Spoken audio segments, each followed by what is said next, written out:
Tout tourne autour des événements aux abords de Kharkov. Or, ils ont eux-mêmes provoqué ces événements dans le secteur. C'est ce que j'ai dit ouvertement il y a 6 mois, que s'ils continuaient de frapper sur des quartiers résidentiels, nous serions alors amenés à créer une zone tampon. Très récemment encore, je l'ai déclaré. Nous en sommes là. Ils nous ont provoqués d'abord dans le Donbass, ils nous ont menés en bateau pendant 8 ans en disant vouloir résoudre le problème d'une manière pacifique. Ils nous ont poussés à entreprendre des tentatives de parvenir à la paix par la voie armée. Ensuite, ils nous ont trompés lors du processus de négociation en imaginant qu'ils remporteraient sur la Russie, sur le champ de bataille, et lui infligeraient une défaite stratégique. Puis, ils ont été prévenus de rester en dehors de notre territoire et de ne pas tirer sur Belgorod et les autres régions frontalières pour que nous ne soyons pas obligés de créer une zone tampon. Regardez tous les reportages de vos collègues occidentaux. Personne ne couvre les frappes contre Belgorod et les régions qui l'entourent. Tout le monde ne cesse d'affirmer que la Russie a ouvert un nouveau front, qu'elle attaque Kharkov. Pas un mot à propos de ce qui a causé une telle situation. Ce sont eux-mêmes qui l'ont fait de leurs propres mains, qu'ils récoltent alors les fruits de ce qu'ils ont semé. La même chose peut survenir en cas d'utilisation des armes de haute précision et à longue portée sur lesquelles vous avez posé une question. En fait, la poursuite de l'escalade peut entraîner de graves retombées.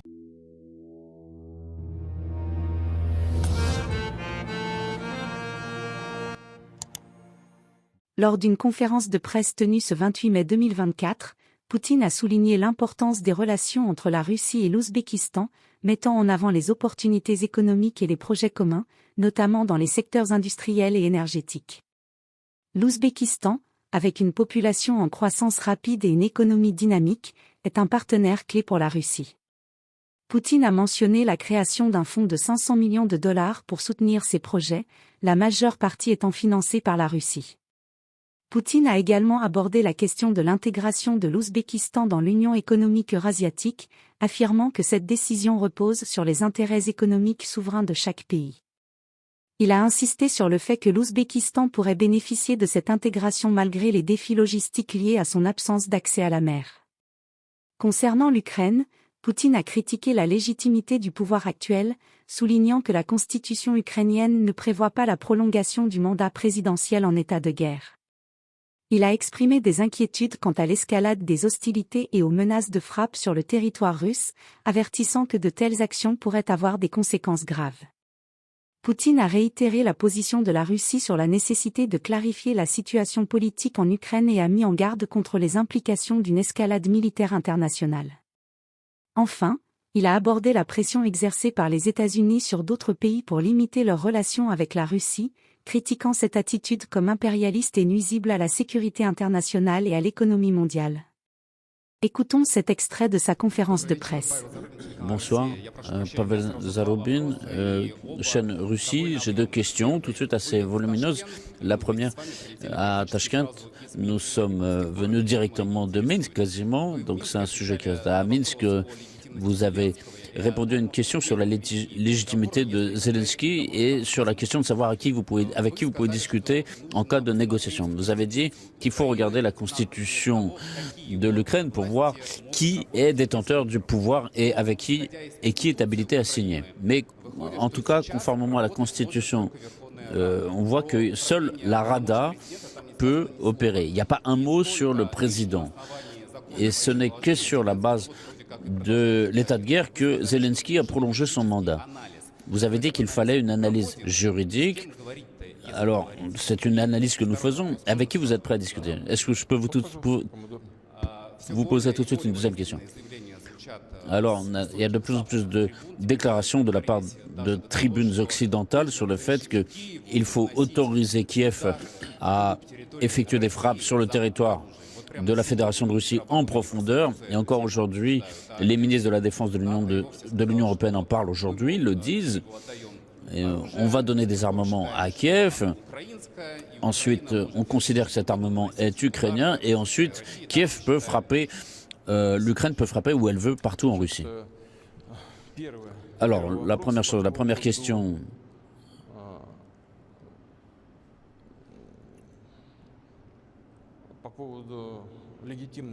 À propos de la légitimité du pouvoir ukrainien. Et effectivement, il y a une analyse en profondeur sur le plan juridique qui doit être menée. La première chose que je vois et qui m'a été rapportée par les collègues, c'est que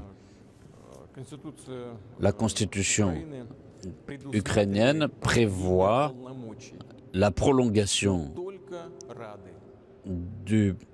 des pouvoirs, mais seulement de la Rada. Et la prorogation des pouvoirs du président n'est pas prévue. Rien n'est dit, c'est la première chose. Deuxième chose, effectivement, la loi, la législation ukrainienne sur le statut juridique,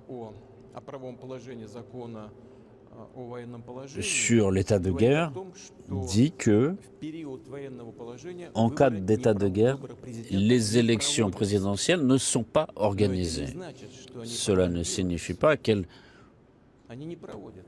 cela prolonge le mandat. Ça dit simplement qu'il n'y a pas d'organisation d'élections. Il n'y a rien sur la prolongation du mandat dans la Constitution.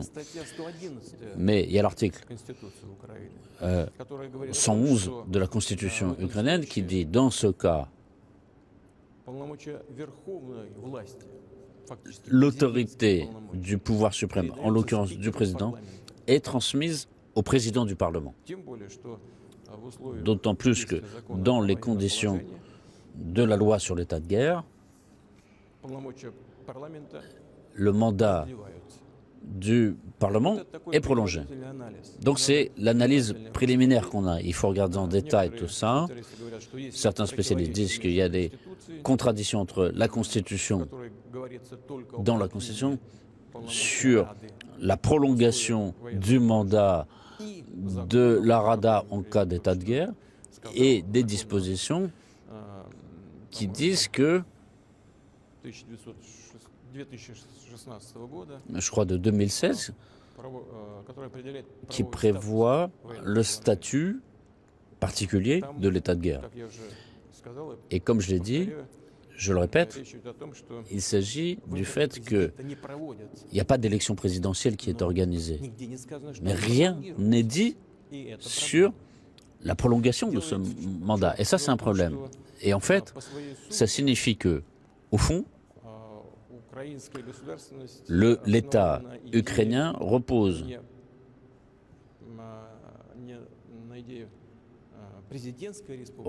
non pas sur le principe d'une république présidentielle, mais d'une république présidentielle et parlementaire, et que le pouvoir est concentré au niveau du pouvoir représentatif au sein de l'État. Et donc il est parfaitement logique à ce moment-là que la Constitution soit organisée de cette façon et les autres actes juridiques qui en découlent. Donc, à strictement parler, l'analyse préliminaire, préliminaire je souligne, le seul pouvoir légitime est celui du Parlement et donc du président de la Rada. Alors en ce qui concerne les élections présidentielles, il aurait fallu à ce moment-là annuler cette loi sur l'état de guerre et c'est tout, et organiser des élections. Mais ils n'ont pas voulu le faire, pour tout un tas de raisons. Mais je pense, donc c'est pas lié à la Constitution, mais peut-être que c'était le calcul des patrons de l'Ukraine qui sont outre-Atlantique, c'est de faire en sorte que le pouvoir exécutif actuel ait le fardeau de prendre toutes les décisions impopulaires et encore d'une autre décision. C'est d'abaisser l'âge de mobilisation. C'était de 27 ans, maintenant c'est passé à 25, on maintenant peut-être descendre à 18 ans, et d'autres décisions impopulaires qui sont opérationnelles aujourd'hui et qui peuvent être remplacées. Et la responsabilité incombera à des gens qui seront écartés. Si c'est le calcul qui a été fait, à ce moment-là, on comprend la logique. On verra ce qui va se passer. De même que je l'avais dit à Minsk, cette situation doit être clarifiée définitivement. Pour comprendre ce qui se passe en Ukraine, il faut formuler ça de façon définitive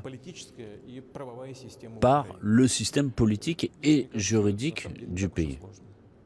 Ça ne me paraît pas si compliqué que ça. Je le répète pour la troisième fois, la loi de 2016 dit qu'il ne faut pas organiser des élections présidentielles en cas d'état de guerre, mais il n'est dit nulle part que ce mandat doit être prolongé. Donc regardez l'article 111, tout le pouvoir revient au président du Parlement. Maintenant, en ce qui concerne les frappes, honnêtement, je ne sais pas très bien ce que dit le secrétaire général de l'OTAN, qui autrefois était Premier ministre norvégien. On avait discuté, nous avions parlé de questions délicates, notamment sur la mer de Barents. On s'était mis d'accord, mais à l'époque, je suis absolument convaincu qu'il ne souffrait pas de démence.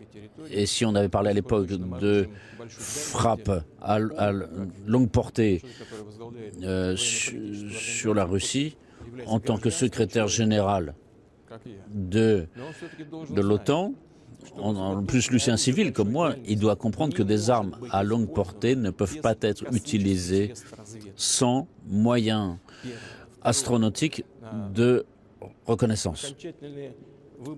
Ensuite, le choix de la cible et le plan de vol ne peuvent être donnés que par des spécialistes sur la base des données techniques des opérations de reconnaissance. Et si des systèmes sont utilisés, comme par exemple Storm Shadow, et donc où le plan de vol peut être déterminé automatiquement sans présence de militaires ukrainiens, alors qui le fait? Alors c'est ceux qui construisent ces équipements, ceux qui les fournissent à l'Ukraine, sans participation, et c'est ce qui se fait sans la participation de militaires ukrainiens. Il y a d'autres systèmes, par exemple, ATACMS, qui, aussi sur la base de la renaissance aéronautique, spatiale, donc les paramètres de vol sont fixés automatiquement et ils peuvent ne même pas comprendre ce qu'ils sont en train de faire. Et donc, le plan de vol est fixé à ce moment-là. Et donc, ce plan de vol n'est pas préparé par les Ukrainiens, par les représentants des pays de l'OTAN. Et donc, les représentants des pays de l'OTAN, en particulier en Europe, et notamment dans les petits pays, ils doivent être conscients de ce à quoi ils jouent. Ils doivent garder à l'esprit que des États à petit territoire et grande densité de population, ça, ils doivent le garder à l'esprit avant de parler d'effectuer des frappes sur le territoire de la Russie. C'est une question qui est grave et nous observons cela très attentivement. Tout aujourd'hui tourne autour de Kharkov aujourd'hui. C'est eux même justement qui sont... Moi je l'avais dit il y a 6 mois déjà, ça veut dire que s'ils allaient continuer à frapper des cibles civiles, des zones résidentielles, nous allons devoir créer une zone tampon. Et tout récemment, quand je le dis, nous y sommes passés. C'est ce que nous faisons. Ils ont commencé à nous provoquer dans le Donbass. Pendant 8 ans, ils nous ont menés en bateau en disant qu'ils allaient soi-disant régler les choses par des négociations de paix et qu'en fait, ils sont passés à l'usage de la force et ensuite, ils ont saboté les négociations. Ils ont décidé qu'ils vaincrait la Russie sur le champ de bataille. Ensuite, on les a prévenus, on leur a dit « Ne fourrez pas votre nez sur notre territoire ». Belgorod et les autres territoires. Autrement, nous serons obligés de créer une zone tampon. Regardez tous les reportages de vos collègues occidentaux. Personne ne parle des bombardements de Belgorod et des autres territoires limitrophes. Ils disent simplement que la Russie ouvre un nouveau front. Aucun mot. Ils ne disent pas pourquoi, alors que c'est eux-mêmes qui l'ont fait de leurs propres mains. Alors, c'est à vous de moissonner les fruits de ce que vous avez semé. La même chose pourrait se produire en cas d'utilisation d'armes de haute précision à longue portée. Et d'une manière générale, cette escalade peut entraîner des conséquences gravissimes. Si ces conséquences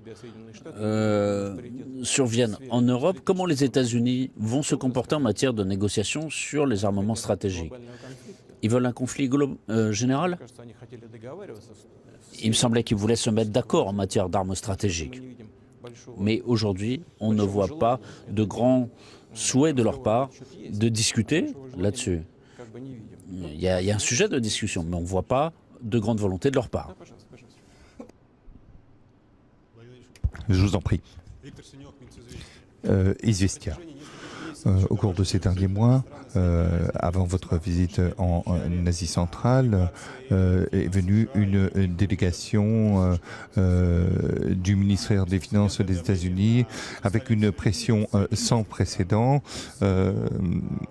sur les pays européens. Donc en excluant toute perspective de collaboration avec la Russie. Que pensez-vous des capacités de la Russie à compenser ces pressions?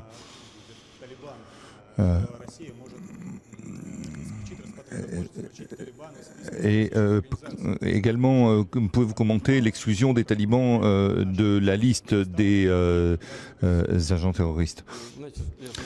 Alors écoutez, je vais commencer par la deuxième partie. C'est une chose que dont nous discutons en permanence. Il n'y a rien à commenter. Pour ce qui est de l'Afghanistan et des talibans, nous sommes... en Afghanistan, il y a un problème. Et tout le monde le comprend. Il est bien connu. La question c'est la question de notre relation avec les autorités. Mais ça, c'est une autre question. Ce sont des personnes qui contrôlent le territoire du pays. Ils sont aujourd'hui l'autorité du pays. Ils sont au pouvoir. Et c'est la réalité. Et donc on a des relations avec beaucoup de partenaires et on est en contact, y compris avec ces gens-là. En Asie centrale, nous prenons en compte l'opinion de chacun de nos partenaires et nous forgeons une position. Pour ce qui est de la première partie de votre question, eh bien, je crois qu'il n'y a pas de changement. Ce qui se passe actuellement dans le monde entier, en Amérique latine, en Afrique, en Orient, et ils font peur à tout le monde. Ce sont des éléments de comportement impérialiste. Et ce sont des comportements, les analystes américains le disent. Les États-Unis sont un empire et leurs ambitions sont importantes et s'appuient sur les événements politiques intérieurs. Donc bientôt il va y avoir des élections et va se décider si ils veulent confirmer leur statut d'empire. Et ça ne plaît pas à tout le monde. Beaucoup ne veulent pas de cet empire. Ils ne veulent pas impliquer leur pays dans quelques aventures dangereuses ou dans quelques difficultés que ce soit. Et c'est la même chose pour l'Asie centrale, pour l'Ouzbékistan. C'est le plus grand des pays d'Asie centrale. Et elle est le deuxième pays après la Russie. Mais les acteurs États-Unis se comportent partout dans le monde entier. Le ministre des Finances était également en Chine. De quoi ils ont parlé? Ils ont dit que la Chine produisait trop d'automobiles et qu'ils voulaient et qu'ils produisent beaucoup trop. Je ne pense pas que le ministre des Finances des États-Unis a le droit est compétent pour décider qu'est-ce que ça veut dire une surproduction. Si nous vivons dans une économie de marché, c'est le marché qui régule les choses. Et si c'est rentable et si les gens achètent, je ne vois pas pourquoi on peut parler de surproduction. De quel droit on va ordonner aux gens par la force, par des sanctions, de produire moins de telle ou telle chose. Donc, et ça, ils le font dans le monde entier. Bien sûr, dans des pays qui sont faibles, qui ne sont pas sûrs d'eux, il y a des dizaines d'ONG dans les pays africains. Bien sûr, dans ces pays, eh bien, ils s'appuient sur un manque de connaissance des populations. Ils font pression sur les autorités en place. Ils consacrent toutes leurs activités au renforcement de la souveraineté et de leur pays, orientés en fonction des intérêts de l'océan, d'outre-Atlantique. Et donc, nous savons qu'il y a des pressions en Asie centrale, oui, mais je ne vois pas pour l'instant qu'ils aient mis à genoux par quelque ordre que ce soit venu d'outre-Atlantique. Il s'agit d'un préjudice, mais en fin de compte, c'est le choix souverain de n'importe quel pays qui choisit sa politique, qui lutte pour sa souveraineté et qui représente ses propres valeurs. Et si un pays veut réussir, il doit être souverain sur le plan économique et social. Il doit être souverain. Mais soumettre, faire pression en fonction de ses intérêts, eh bien, c'est ce que font ces pays avec cette histoire d'automobile. Ils le font avec les engrais, ils le font avec les produits chimiques, ils le font avec les avions. Et c'est pourquoi, oui, nous le voyons. Nous voyons rien de bon dans cela. Nous pensons que c'est pas bon pour la sécurité internationale et pour l'économie. Je vous en prie. Konstantin Paniushkin, Первый канал. Le ministre de la Défense ukrainien Syrski a dit qu'il y avait des instructeurs français. Et maintenant, c'est en train de devenir officiel et public. On nous dit que parmi ces Français, il y a d'autres partenaires du régime de Kiev. Que pensez-vous de cela et comment pensez-vous réagir? Alors, il y a la question de la légitimité. Jusqu'à quand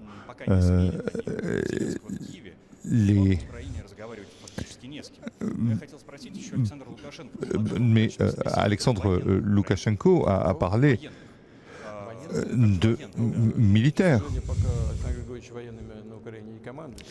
Vous savez, s'il n'y avait pas eu des militaires à la tête de l'Ukraine, ça fait longtemps que la chose aurait été terminée. Et le problème, c'est que ces militaires étrangers agissent en fonction des intérêts, de certains intérêts nationaux. Pour ce qui est du fait qu'il y ait des mercenaires en Ukraine ou pas, bon, je pense que ce n'est plus un secret. Ils disent que oui, ils y sont. Nous le voyons. Nous entendons parler de l'anglais, du polonais, du français. Et ce sont des mercenaires, mais parmi ces mercenaires, il y a des spécialistes. Et vous savez, pour ce qui est des armes de longue portée, qui utilise ces armes? Eh bien sûr, ce sont des spécialistes, des instructeurs, des mercenaires en réalité. Et voilà. Et ils ont des pertes. Ils ont des pertes. Et il est de plus en plus difficile de cacher ces pertes. Et le problème, c'est qu'il va falloir à un moment reconnaître officiellement qu'ils sont présents. Donc, tant il y aura des pertes. Mais bien sûr, nous entendons tout ça. Nous entendons parler polonais. Nous voyons donc par exemple un contingent européen avec des Polonais. Il y en a qui ne restent pas. Il y en a qui s'en vont. Les Polonais, non. Et pour moi, c'est très clair. Peut-être je me trompe, mais j'en doute. C'est pourquoi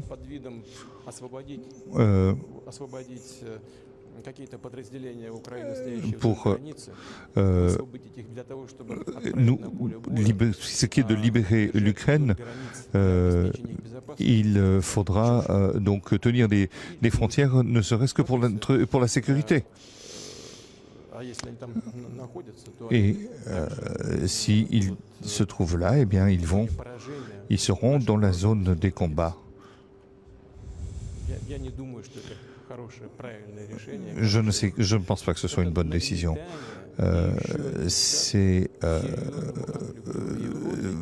Véritablement, nous sommes très près d'un conflit beaucoup plus sérieux à caractère mondial.